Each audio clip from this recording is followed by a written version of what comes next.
안녕하세요. 주식 연구하는 카이스트생 카이스탁입니다. 오늘은 이제 원래 이거 코스닥 종목을 매매할 땐 세력이 유입되어져 있는 종목과 모멘텀을 가지고 있는 종목을 매매해야 한다. 그리고 두 번째가 앞서 설명드린 종목들을 코스닥에서 매매하면 로우 리스크 하이 리턴이 된다. 요거 두 개가 이제 코스피에 성립이 안 되는 이유랑 이제 추매 시기가 외국인 기준이 되는지 이제 지난 영상에서 설명드렸는데 이제 이 부분에 대해서 이제 설명을 드리려고 했는데 어제 이제 헬릭 스미스가 급락을 해서 헬릭 스미스 먼저 봐야 할 것 같아서 오늘 헬릭 스미스부터 보겠습니다. 일단 오늘 영상은 구독자분들은 이제 끝까지 보시기 바랍니다. 제가 이슈가 터졌을 때 차트와 함께 어떤 식으로 해석하는지 과정을 좀 보실 수 있을 겁니다. 일단 헬릭 스미스는 제가 적금을 놓고 있는 종목이고 모멘텀은 제약이고 구체적 모멘텀은 이제 악재들이 여기 보시면 이 하락하던 이 악재들이 다 소모가 되어서 원래 가격대인 이제 4만원에서 6만원 혹은 8만원까지 올라간다라는 이 모멘텀이었습니다.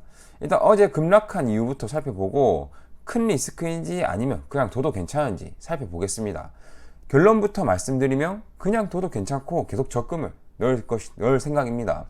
우선 차트 보면서 상황 먼저 설명드리면 이렇게 이제 최근에 야금야금 올리다가 한 방에 밑으로 찍어 내렸습니다. 그리고 그때 거래량은 요 정도 터졌고, 그럼 왜 빠졌는지 살펴보고 이제 다시 차트로 오겠습니다. 왜 빠졌는지는 이제 구글 검색을 해보면 바로 나옵니다.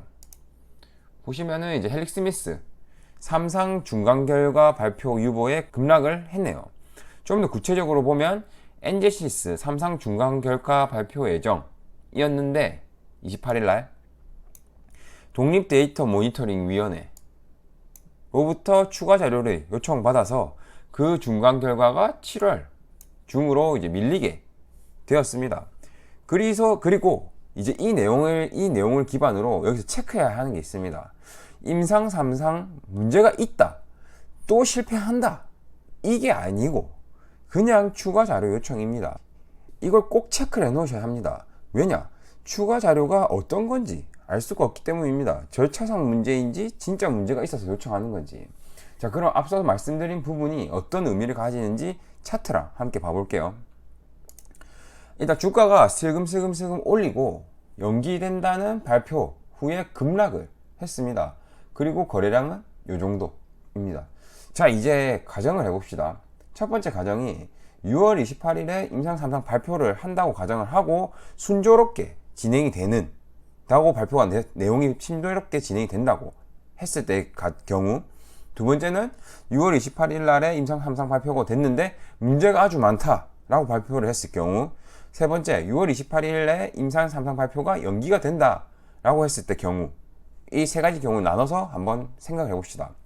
그리고 이런 가정을 하는 이유는 각 가정을 따져보면 실제로 돈이 왜 저렇게 움직였는지 판단을 할 수 있고 그 판단을 기준으로 앞으로 매매를 결정할 수 있기 때문입니다. 먼저 1번을 봅시다. 1번이 이제 6월 28일에 임상 3상 발표를 하고 그 발표 내용이 순조롭게 진행되고 있다, 이 경우를 생각해 봅시다. 이 경우면 무조건 이 앞에 5월에서 6월에 더 많이 올라갔을 겁니다. 왜냐? 내부자는 알고 그 내부자 주변인들이 매수를 하고 동시에 세력도 같이 띄우고 용돈벌이를 했을 겁니다. 근데 5월에서 6월 변화가 없죠? 이 정도 상승은 변화 없는 겁니다. 보시면은 이 밴드를 벗어난 정도의 상승이 와야지 변화가 있는 겁니다. 근데 이제 이런 상승은 없었죠? 그럼 6월 28일에는 결과가 나오지 않는다는 걸 미리 판단할 수 있고 조심스럽게 접근하는 게 맞긴 합니다. 안 좋은 결과가 나올 가능성을 배제할 수가 없기 때문에 익절을 하셔도 되고요. 근데 저는 그렇게 하질 않았습니다. 이유가 이제 2번 가정도 안 나왔기 때문인데, 이제 2번 가정을 한번 봅시다. 이제 2번 가정이 6월 28일에 임상 3상 발표를 하는데 문제가 많다라는 내용을 발표를 했을 경우, 이건 이미 앞에서 한번 위로 크게 올려놓고 거래량을 실어서 폭락을 했을 겁니다. 왜냐?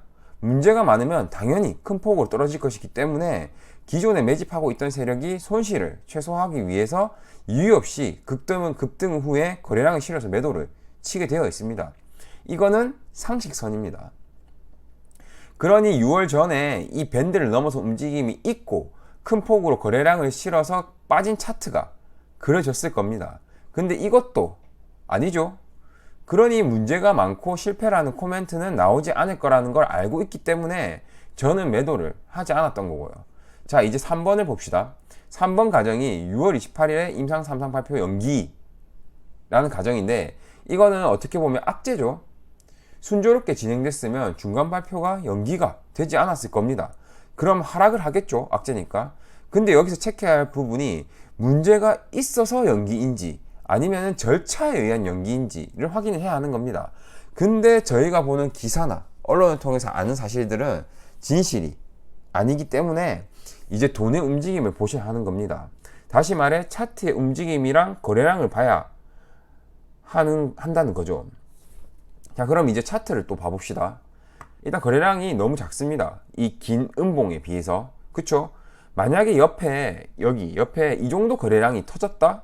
그러면 이제 저도 도망을 가야 합니다. 근데 이 정도에 비해 5분의 1도 안 터졌습니다. 거래량이. 그쵸? 그리고 이제 분봉을 따봅시다. 이제 이게 급락을 했 날의 이제 분봉입니다. 이제 여기입니다. 하락할 때 확대를 해드릴게요. 하락할 때 거래량을 보세요. 여기 딱 여기까지입니다. 여기까지. 그리고 다시 상승할 때랑 거래량이 여기입니다. 여기부터 여기. 그리고 나머지는 횡보할 때 거래량이고요. 그럼 하락할 때, 하락한 날에 전체 거래량 보시면은 이날의 거래량은 하락에 보시면은 하락에 의한 거래량은 전체 거래량의 100분의 1도 안 되는 수량으로 여기서부터 이 가격까지 떨어뜨린 겁니다. 내려친 겁니다. 나머지 거래량은 바닥에서 횡보를 하고 매수가 된 거래량이라고 보시면 됩니다. 물론 이 횡보할 때 다 매수한 거래량이라고 볼 수는 없습니다. 근데 이렇게 보시면은 이렇게 박스를 형성해서 구성할 때는 매집한다고 보는 게 맞습니다. 그리고 나서 여기 보시면 급등 시켜놓고 또 빠졌죠. 팔았죠. 거래량 이 정도 실어서. 저기는 이제 밑에서 여기서 단타 하는 물량이라고 생각됩니다. 아마도 이 가격에서 중요한 이제 저항선이 있었을 거라고 판단이 됩니다. 이제 여기 가격이 보시면은 얼추 23,000원대 23,000원대니까 일본을 가서 보면 제가 이미 그어놨죠. 여기 이미 제가 지지선 저항선 그어놨죠. 이 지지선 저항선은 이미 한 4월 전에 그어놓은 지지선 저항선입니다. 이 가격대까지 끌어올려서 여기서 이제 단타한 애들이 팔았습니다. 이 저항선을 각을 보고.